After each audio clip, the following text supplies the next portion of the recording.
comparado estos 50 años con los 30 años o con los 40, y lo que pasa es que en ese momento todavía estaba toda la energía de esta batalla, de todas estas agrupaciones y también de mi generación, donde estuvimos en los congresos, estuvimos en las palestras, estuvimos en los escenarios, estuvimos en la calle. Pero ahora, estos 50 años para mí es el momento de la nueva generación. Entonces, personalmente para mí es importante más bien escuchar, estar en un duelo callada, digamos, pero ya que ustedes me lo piden, lo planteo.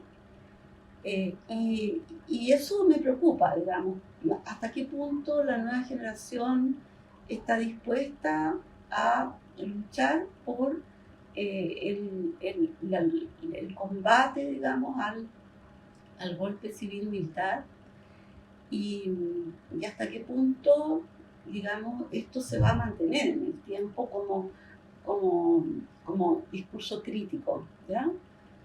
He estado pensando en el otro gran evento que ocurrió en Chile en la época republicana fue la Guerra Civil del 91, que fue muy grave también. Y a los 50 años, digamos, de esa guerra civil, era el año 41, y se daba un momento parecido, ¿no? Donde estaba una izquierda moderada, digamos, gobernando, y una derecha que ya estaba completamente empoderada para derribar a este gobierno, digamos, del Frente Popular. Estoy pensando en que están dando una lucha en el Parlamento, desde Pedro Aguirre hasta González Videla. En el Parlamento la derecha conservadora está dando una lucha, pero total contra el Partido Comunista, hasta que lo terminan, digamos, expulsando de la ciudadanía y del país en el año 47 o 48. Entonces, de alguna manera, lo que vemos, digamos que después de 50 años, hay una generación más joven que desde la izquierda puede llegar a tomar las riendas del país, las riendas de la prensa, las riendas del conocimiento, por supuesto que con una visión diferente, porque uno no puede esperar que tengan la misma de los que los vimos. No fueron los que tuvieron que combatir. Entonces, en ese sentido, es cierto que hay una suerte como de síntesis, ¿no? En términos hegelianos, de la confrontación anterior se produce una cierta síntesis en la generación nueva, ¿no? Aunque sea de izquierda o contra, digamos, el conservadurismo, pero de todas maneras, lo que preocupa es si esta síntesis, digamos, es lo suficientemente clara y contundente y luchadora para resguardar, en este caso, los derechos humanos básicos de la ciudadanía, ¿no? Entonces, eso es lo que a mí me preocupa, ¿ya? Y bueno, entonces por eso he estado si usted me dice la coyuntura, veo que se están como en este momento recién levantando nuevas energías para una batalla de la memoria, ¿no? Que no se habían visto en los meses anteriores. Había una cierta como resistencia. De hecho salió una de las personas encargadas de la conmemoración del ministerio, ahora está tomando el discurso el ministro de Defensa, que tiene un discurso mucho más claro y que representa algo mucho más, representa los derechos humanos encarnadamente, ¿no? Entonces, ha habido una cierta reacción, ha habido una reacción, una cierta batalla de la memoria, que eso es un buen indicio, ¿no? Y creo que esta reacción nos está hablando de que hay una claridad respecto de que nunca más en Chile puede ocurrir un golpe de esa naturaleza. Pero por otro lado se ve a una derecha que ya no tiene el complejo de culpa que tenía a los 20 años, a los 30 años, etc. Y es una nueva y vieja generación, ¿no? Que ellos, de alguna manera, en vez de hacer una síntesis, lo que han hecho es como se han hecho una sacada de careta, ¿no? Hay una sacada de careta en el sentido de que efectivamente lo que ahí hay es una clase que está dispuesta a los 50 años a dar una nueva batalla si es necesario, e incluso un nuevo golpe si es necesario. Y hoy día cuando escuchamos al presidente de Renovación Nacional, Larraín, diciendo que hay que apretar al gobierno hasta que grite, ese es un discurso de un torturador, ¿no? Ese es un discurso de un torturador que está dispuesto a matar incluso para lograr sus fines, ¿no? Entonces, lo que me preocupa es justamente la síntesis que debilita, digamos, a las víctimas que lo vivieron, o sea, el discurso de las víctimas que lo vivieron, se debilita en una síntesis generacional que ya no tiene esa victimación en su cuerpo y en su alma tan directa, ¿no? Y por otra parte, un sector que es una clase, ¿no? Es una clase con conciencia de clase y en tal sentido es una clase que revive cada vez más y siempre va a revivir con mucha fuerza. Y eso yo creo que tenemos que tenerlo claro, o sea, incluso dentro de las víctimas ya ni siquiera hay una conciencia de clase, o sea, aún eso se ha perdido. En cambio que en el otro lado sí la conciencia de clase es cada vez más fuerte. ¿Por qué? Porque cada vez va a tener que defender con más fuerza sus intereses. Entonces, en ese sentido, ellos van a estar defendiendo con mucha fuerza. En este momento, ese planteamiento de Larraín, claro, no está hablando de que están dispuestos a votar a este gobierno o a torturarlo a tal manera de dejarlo completamente inhábil, ¿no? Discapacitado, podríamos decir. Y una de las cosas que ellos van a buscar, como lo buscaron en la época del Frente Popular, es que es como un ají para ellos, es que esté el Partido Comunista en el gobierno. Van a buscar, o sea, claro, bueno, hoy día el Partido Comunista, ellos lo trataron de eliminar en la dictadura, ¿no? Imagínense que mataron a toda su directiva. El Partido Comunista entero se exilió prácticamente. Estaba completamente clandestino. El Partido Comunista después se armó, digamos, formó el Frente Patriótico. Entonces, en ese sentido, la derecha siempre ha tenido, digamos, ha encarnado el combate de sus intereses con respecto al Partido Comunista. Ese es su otro.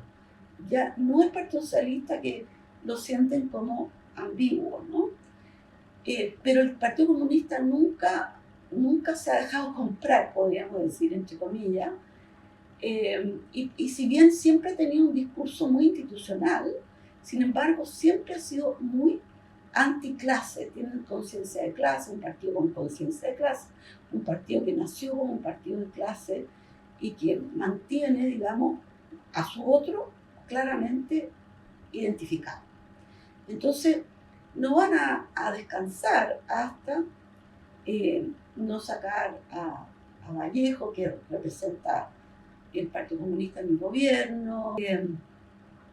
Entonces, yo he estado como preocupada en el término de la coyuntura, como dicen ustedes, desde una mirada, desde una ventana de observación histórica y bueno, tratando de aportar también lo que se puede, Las chicos les voy a regalar, los chicos de historiográfica, una editorial independiente, sacaron ya la segunda edición de la Batalla de la Memoria, y ahí, bueno, tratamos de actualizar y aportarlo como un símbolo de que esta batalla es la que tiene que darse permanentemente como una antorcha que pase de generación en generación, pero la verdad es que nuestra generación, la de los familiares y la de los 70 años, digamos, imagínense ustedes que nos venimos movilizando de la unidad popular. O sea, llevamos por lo menos 50, más de 50 años. Si para el profesor Artaza 50 años, 50 años de su vida, para nosotros 50 años son 50 años de lucha. ¿Claro? Entonces, ha sido fuerte, digamos, ha sido duro, y necesitamos pasar la antorcha, necesitamos pasar el guante, digamos, el desafío a las nuevas generaciones para mantener viva la lucha y la batalla de la memoria por un proyecto, no solamente por los derechos humanos, que es lo primordial, ¿no? Lo primordial, lo básico, pero también el proyecto de justicia e igualdad de la Unidad Popular, ese proyecto que se elaboró por la sociedad chilena y el pueblo chileno durante 2 siglos, por lo menos, ¿no? O por lo menos desde las sociedades de Bilbao para adelante, ¿no? Se fue elaborando ese proyecto, un socialismo democrático, con justicia, libertad e igualdad. Entonces, ese es un proyecto que no se puede tampoco tapar, ¿eh? Ha habido mucho tabú respecto a eso. Entonces, yo siento que una parte fundamental es la defensa de la vida y del respeto, y, digamos, absoluto a los derechos humanos para una democracia. Y, por otra parte, es también sacar a luz y defender el proyecto histórico de justicia, igualdad y libertad y fraternidad, ¿no? El proyecto también de la modernidad, que sin eso realmente hay un grupo que se va a posesionar ya no solo del país, sino que del planeta. O sea, entonces, es gravísima la situación que a ustedes les toca ahora, ¿no? O sea, de una responsabilidad enorme, porque obviamente que ellos quisieron volver a foja cero, no solamente arrasar la Unidad Popular, sino que arrasar 1 siglo y medio de historia republicana, ¿sí? Desde el punto de vista de los proyectos democráticos, desde el punto de vista de los proyectos sociales. Así que eso, yo siento que ustedes son los que la llevan en este momento. Así que yo les devolvería la pregunta. ¿Qué es para ustedes los 50 años del golpe, ¿no? ¿Cómo lo viven?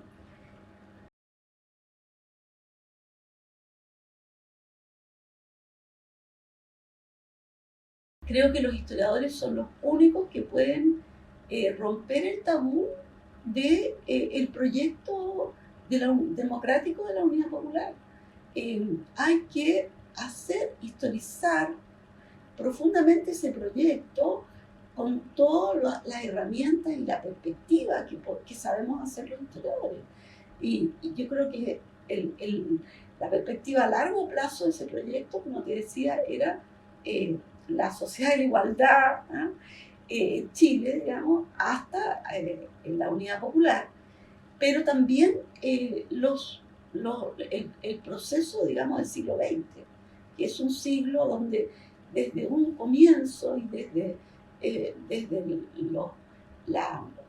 los movimientos de los obreros de Santa María de Iquique y de todos los movimientos obreros, se está planteando este proyecto, ¿no? El proyecto de una democracia social, una democracia con justicia, con fraternidad y con libertad, ¿no? Entonces, ese proyecto es el que los historiadores e historiadoras tienen que historizar cada vez más, con mayor claridad, y levantar ese tabú, porque hoy día dicen, no, obviamente que es correcto decir los derechos humanos no tienen ninguna justificación histórica. Eso es perfectamente correcto. No hay ningún hecho histórico que pueda justificar la muerte de un conciudadano, ¿no? Pero eso es una cosa. Pero otra cosa también es que es necesario develar por qué murieron estos chicos. O sea, la verdad es que la mayoría murió porque no delató a nadie y porque eran hombres y mujeres, digamos, que tenían una ética social, una ética política, que tenían muy claros sus principios, sus valores, que no estaban defendiendo sus intereses como los defiende cada uno de la derecha, ¿no? Estaban defendiendo los intereses de otros más oprimidos, ¿no? Entonces, es ese proyecto que ellos encarnan lo que tenemos que, como historiadoras e historiadores, develar. No podemos, digamos, simplemente decir, acá no hay justificación histórica que avale, por supuesto, pero de todas maneras ese proyecto es un proyecto que tiene una ética política y una construcción histórica de más de un siglo que debe ser develado, mostrado y bueno, y rescatado en lo que se pueda rescatar, ¿no? Y eso es, yo creo que la principal labor podríamos decir, de develamiento y labor crítica que deben tener los historiadores e historiadoras, ¿no? Respecto de esto que hemos vivido, de esta herida, ¿no? Por ejemplo, para seguir con el caso de la Guerra Civil del 91, que se usaba como comparativa, sería absurdo que solamente discutiéramos la coyuntura que llevó, digamos, directamente a esa confrontación tan brutal, ¿no? Que masacró, no sé, a 2 millones de personas del país, ¿no? O sea, en una época en que había muy poca población. No sé, esto puede que sea la cifra incluso totalmente equivocada, pero masacró a gran parte de la población combatiente y especialmente los balmaceristas. Entonces, sería absurdo que solamente nos fijáramos en esa coyuntura y en lo que ocurrió en ese momento, sino que lo que hay que develar también es cuál es el proyecto que se mató ahí, ¿no? Y que era un proyecto de desarrollo con una dirección del Estado Nacional. Y lo que se derrotó fue ese proyecto respecto de una apertura completamente abierta y sin resguardo al imperialismo industrial y mercantil internacional y financiero. Entonces, los historiadores tenemos que ser capaces de develar la historicidad de los conflictos, ¿no? ¿Cuál era el contenido? No develar lo que pasó y las colas que hubieron y cómo la derecha escondía los productos y toda ese combate que hubo, ¿no? Que era una trinchera, digamos. Sino que develar cuáles eran los proyectos que estaban ahí en juego. Y eso es lo que siento que falta por hacer. Las historias de la Unión Popular que hicieron algunos compañeros, claro, como había que ordenar un poco el proceso, me acuerdo en uno en particular, como que numeraba lo que pasaba cada día, ¿no? Cada día. Ahora en la Chile también hay un programa que dice qué es lo que pasaba el 14 de agosto del 73, digamos, como también viendo el clima, la coyuntura, pero los y las historiadoras no debemos caer solamente en eso, sino que debemos develar el sentido, ¿no?, de ese proyecto, las raíces, lo- los, lo- lo- los contenidos, ¿no?, la fuerza también de esos proyectos, para que podamos, las generaciones, poder tejer de alguna manera el sentido de la historia. Eh, entonces, no fue cualquier gobierno el que se votó, digamos, tan carniceramente, tan violentamente el 11 de septiembre. No fue solo un gobierno, fueron eh, décadas y décadas y décadas de historia. ¿Sí? Entonces, esas décadas y décadas y décadas de historia son las que cristalizan en la época de la Unidad Popular, culminan, y los y las historiadores debiéramos siempre tener en cuenta que eso es lo que tenemos que revelar.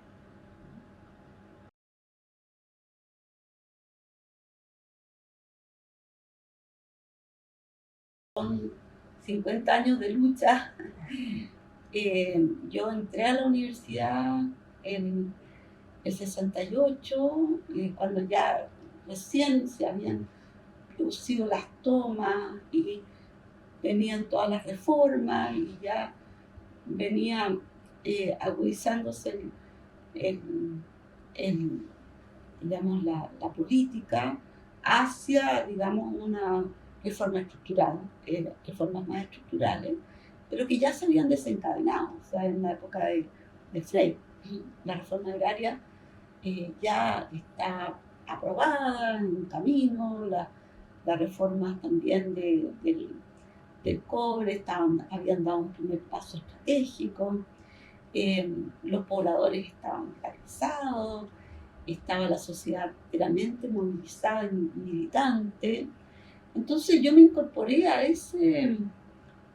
esa corriente, ¿no?, como una ola. eh, y, y bueno, como me decía un amigo, eh, claro, me preguntaba, ¿cómo tú cambiaste? Porque yo venía, como él decía, un colegio de señoritas, un mundo conservador, una familia conservadora.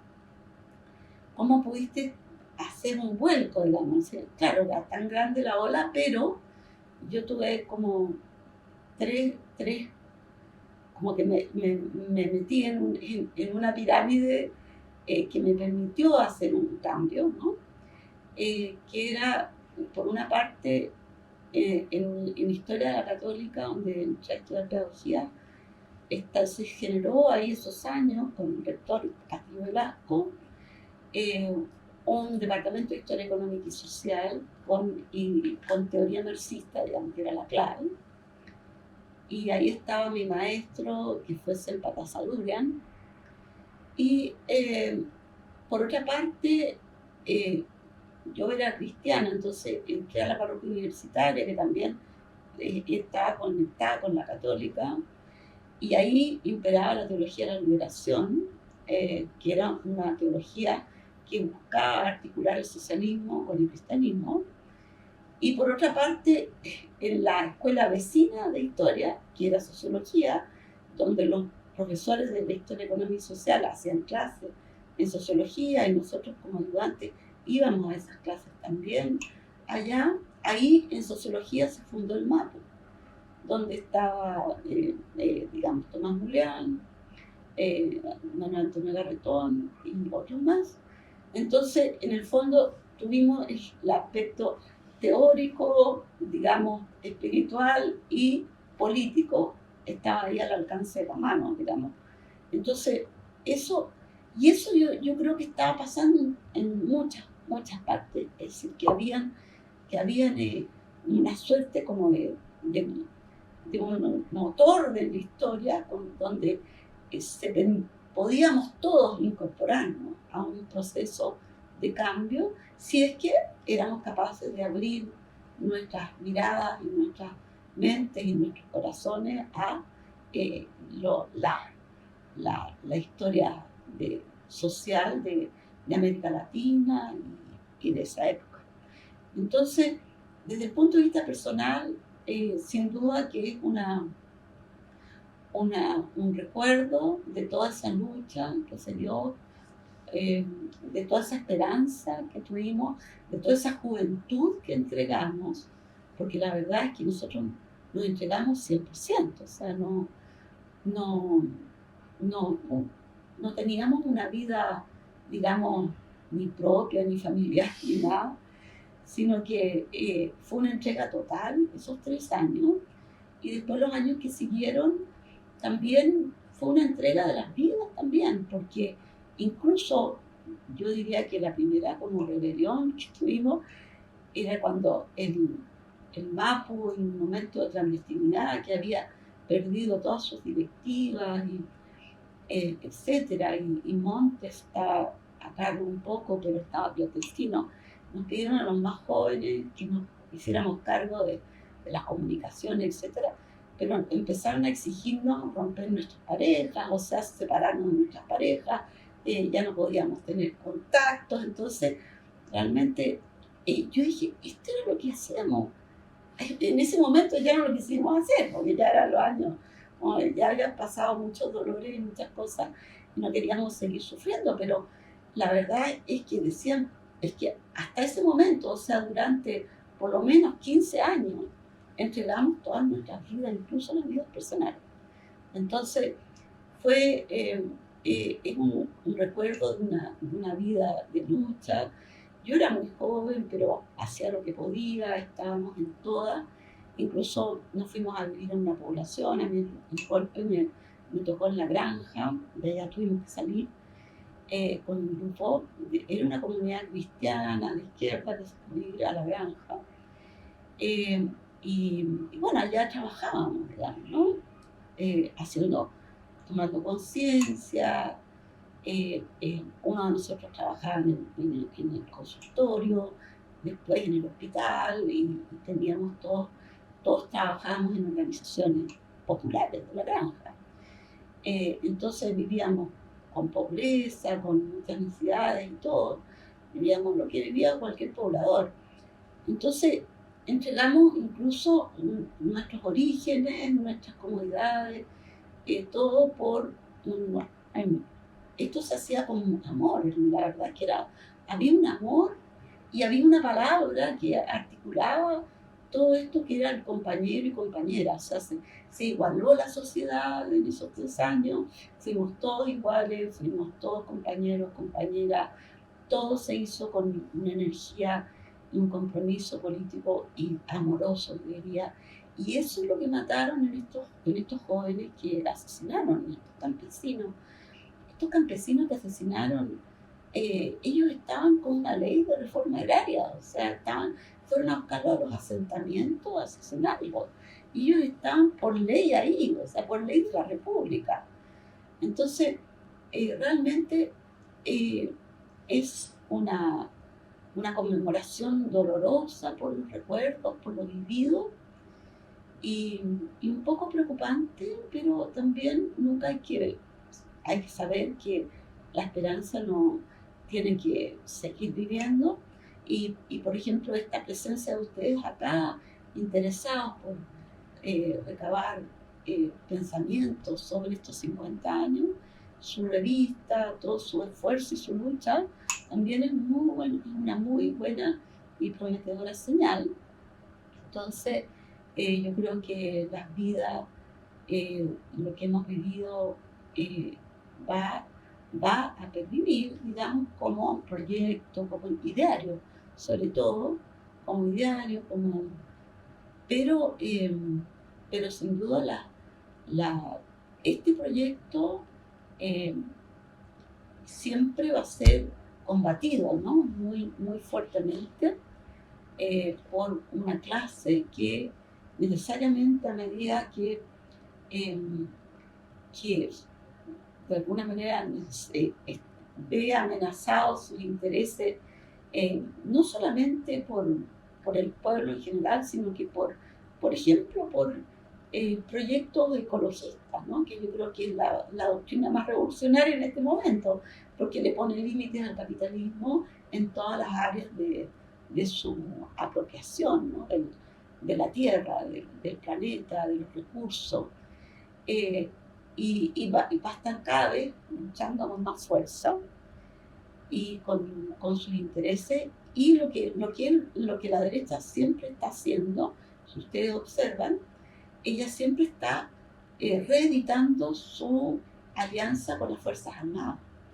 Entonces, hay un trabajo muy importante que hacer con con respecto a las Fuerzas Armadas, un trabajo historiadora también, como lo empezó a hacer Verónica Valdivia, por ejemplo.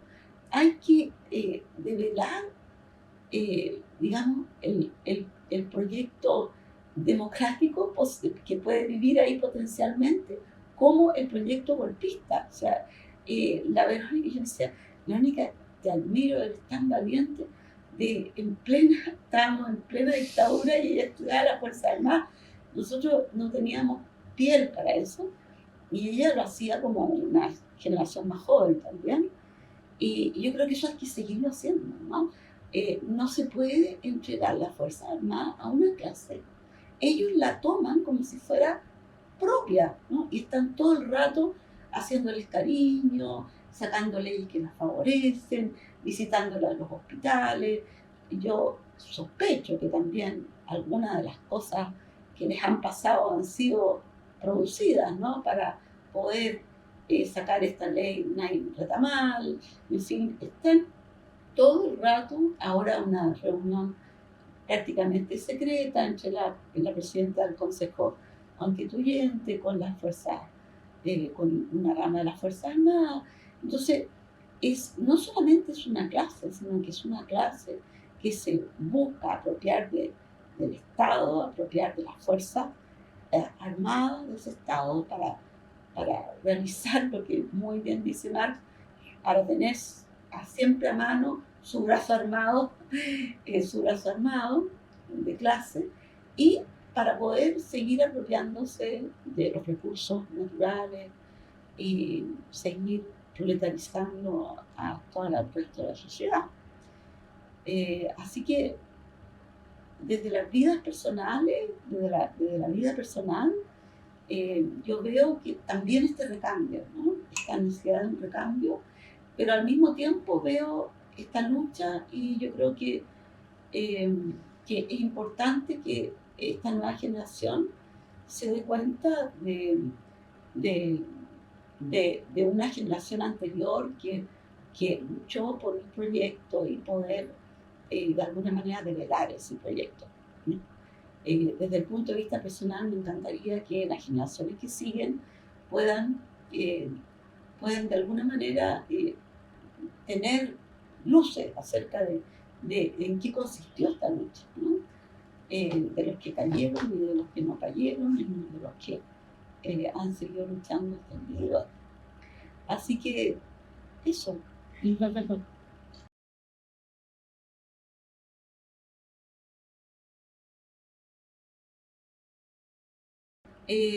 Yo siento que la historia social debe transmitir, investigar con mucha erudición y con mucha responsabilidad el proyecto social democrático del pueblo de Chile, y especialmente develar el proyecto de transformación estructural que se desarrolló desde los años, desde el 88, yo diría, hacia adelante, y poder revelar también cómo fue esta lucha de la derecha. O sea, no solo es muy importante, a mi juicio, si hacemos historia social, no hacer la historia de un solo grupo, digamos, sino que la interrelación, porque la historia de esta lucha y de estos proyectos de historia social es una historia de interrelaciones sociales